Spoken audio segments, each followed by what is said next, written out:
The reason why we were keen on talking to you, Martin, this morning was foreign direct investment represents a very significant part of the Irish economy and has a very significant impact on Irish society.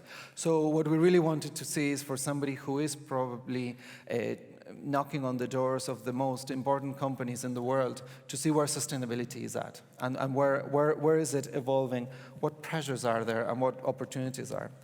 So Martin, let me start by saying I get your newsletter very frequently, and every time I see a photo of you, you have a big pair of scissors in your hands.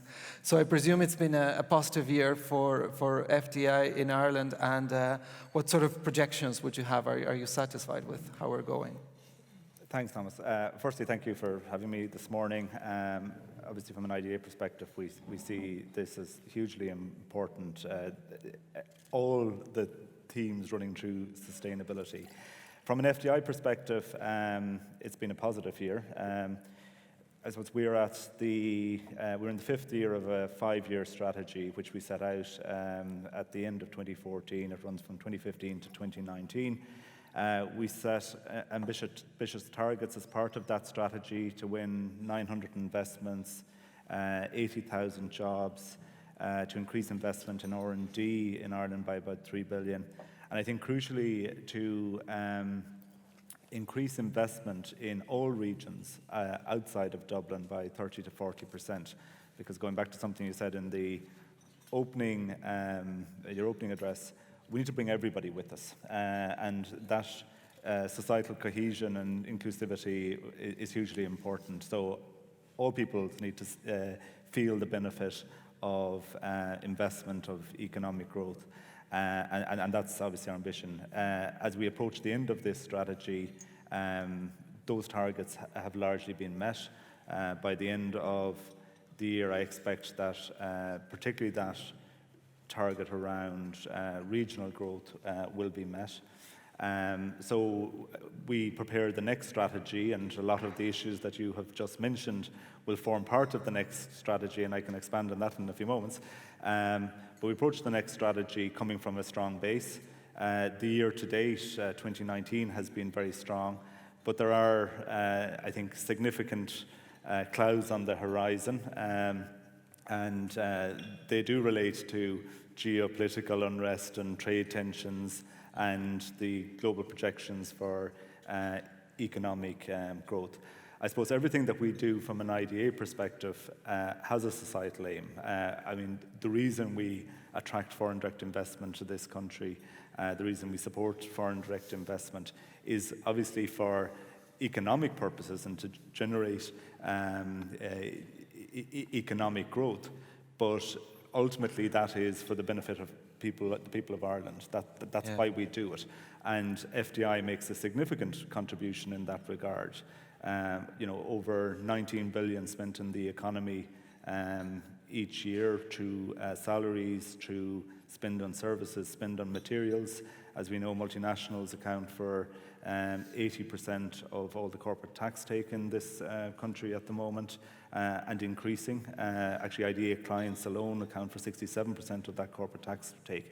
And why is that important? It's important because it allows us to do other things. It allows us and government to spend on health, on education, on infrastructure. And there's lots to be done in that regard. And again, going back to bringing everybody with us, there was, I suppose, a period, post a global financial crisis and a self-made property bubble where we weren't reinvesting in infrastructure and in residential housing, etc., because the money wasn't there to do that.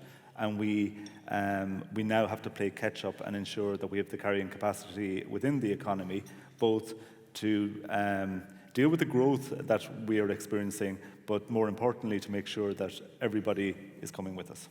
Cool. Excellent. Well, we'll come back to some of those societal issues in a moment, but I know there's a bit of crystal ball futuristic, but you're saying you will be entering soon a new strategic phase.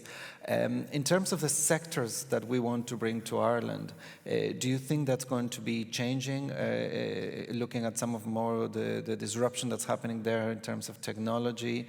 Do you already have a vision as a country as to what are the key areas that we want to bring here going forward? Yeah, so at the moment, Ireland focuses on probably a relatively discrete number of sectors, but they are the sectors which we believe form the basis of what a modern economy. So they include technology in all its forms. That's everything from Intel producing wafer chips out in Leixlip through to IBM and Microsoft in the software space, through to the Facebooks, the Googles, the LinkedIns, and all of these internet companies.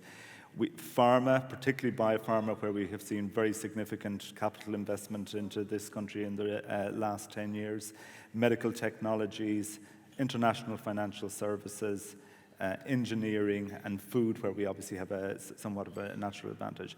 I think, those sectors in themselves, those broad headings, will remain relatively constant. Okay. What you will see is the business propositions changing underneath that. Maybe the source of those investments will change, and we have been trying to adjust the portfolio over the last number of years to decrease our reliance on the US in particular. Okay. The US has continued to grow, but nonetheless, we want to make sure that we aren't solely reliant on the US. I think in terms of technology trends, AI, machine learning, robotics are going to have significant impact both on the sectors that are currently here, and we will see displacement of jobs as a result of that, and we will see new jobs created. And I suppose part of our role is to ensure that we're attracting the right businesses to make sure some of that technology development is happening here, and that we are growing the right sectors that will provide the jobs of the future. I suppose there are other secular trends which we see will impact on the next strategy. Okay. Obviously, one which is central to this morning's discussion in terms of carbon and climate change undoubtedly will have an impact on our next strategy. I think we have to, keep everything in perspective. Enterprise contributes about 13% of carbon emissions at the moment, so it's important we keep that in focus, but it has to do better, and therefore we have to do better. So we will continue to work with companies to make sure that we are supporting them to do the right things. We will be trying to attract those companies that are developing products and services which are working towards a carbon neutral environment. There are other secular trends also, though. I mentioned geopolitical unrest. The world, we were moving towards a continuous phase of globalization. That's no longer the case. There are challenges to that model. We expect economic growth to decline globally over the next period. Every, I think, analyst is projecting that at the moment. I think most of us believe there will be a correction in the US. And again, given that that's a major source of FDI, that's likely to impact here. And then there is a renewed focus on tax. I think there's been a renewed focus on tax every year I've been CEO of IDA, but there's a particular renewed focus at the moment. And the OECD, as a follow-on to their base erosion profit shifting initiative, is now looking at two pillars, and one of those relates to a minimum corporate tax rate across the globe, and the other relates to who will have taxing rights and where should companies be taxed, and should there be some attribution to the size of market that a country has. All of those things will feed into our thoughts in terms of our next strategy. Excellent. And if we talk maybe about the societal challenges that are out there, how diverse this country is, how welcoming and open it is to migrants, what are some of the expectations, I guess, of some of your clients when they look at Ireland? Are there any risks there in terms of seeing that this is a country that's not open enough in terms of diversity, and that might be a competitive disadvantage in the future if we don't concentrate on that aspect? Well, I think quite the contrary. I think our clients look at Ireland at the moment and feel that we are open and welcoming, and I think that's a huge positive. I suppose in the world I occupy and in talking to companies and senior leadership of companies, the number one discussion is the availability of talent. There are two sources of talent at a national level. One is the talent we grew up through our own education system, and we do a good job of that, and we have a positive demographics, and we have to do better at that as well and make sure that we invest in our education system and we continually align it with the needs of the jobs which will exist in the future.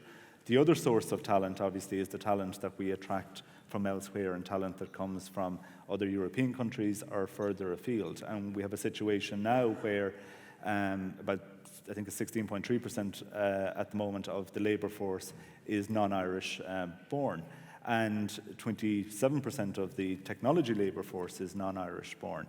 And what that has brought is diversity of thought, innovation, and from our client company's perspective, that is undoubtedly a positive, and they see that as very positive. And they view Ireland as open and welcoming, and in a world where, actually increasingly people are putting up walls, boundaries, and closing off those types of opportunities, I think it is a strength for Ireland, and a strength we should absolutely try to protect. And I'm always, in this topic, reminded of something our Iar Taoiseach in the Kenny used to say, which is that the Irish know what it is to live on another man's shore. We colonized the world without ever waging war. We've exported people for decades, and we should remember that other countries gave Irish people a home when they desperately needed it, and I think we should be open and welcoming to those that come here and who add to Irish society.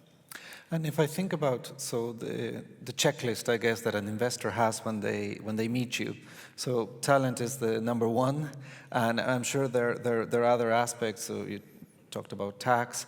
Do you think that list of requirements that investors have do you think that's going to change in the next 5-10 years? Are there going to be new areas? Where is it that we need to be concentrating our efforts as a society, as a business community, as administration and government, of course? Where do you see that evolving? What's your sense? So I'm conscious that there's quite a number of my client companies in the audience, and the answer is they want everything. Okay. Absolutely everything. There's a long list of things. And I think it is changing, and it's evolving, and it's always evolving. I do think talent will remain, I think, really important, and I suspect that to be towards the top of the list for quite some time to come. Everybody's competing for talent globally. There's, supply of talent is an issue in many countries, and Ireland is seen as a solution to some of that. So I expect that to continue. Tax is important, but it isn't the only important criterion, and probably, frankly, achieves a way more attention than it probably deserves.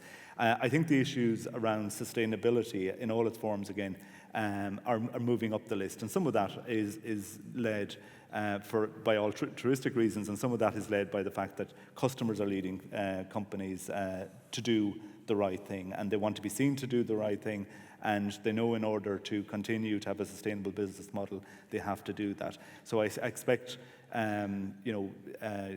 being carbon neutral is going to be critical going forward. I think FDI client companies coming into Ireland have driven some of that agenda, because in many cases they are demanding things which weren't the norm here, and including obviously supply of renewable energy and things like that. So I expect that to continue. One of the things that has moved, I think, up the list very rapidly in the last, I would say 24 months in particular, is the issue of stability, and particularly political stability. So investors above all else want certainty about where they're investing. They want to know that whatever they're signing up to is going to be the case going forward. And Ireland offers that, and we are benefiting from political stability. When we all, and I'm conscious there are public representatives here as well, when we look at it maybe at close quarters here and we understand maybe the differences and the nuances between political parties and even between individuals within political parties and different perspectives, it may not look as coherent. When you look at it at 35,000 feet and from the perspective of client companies coming from elsewhere, Ireland is extraordinarily centrist, and we have benefited from pro-enterprise policies from successive governments for many years, and that has really benefited Ireland. Fantastic. And finally, because I know time is up, and I understand you have a board meeting coming soon. Martin, I'm very interested in your point around sustainability coming up the agenda of that famous checklist of the investors.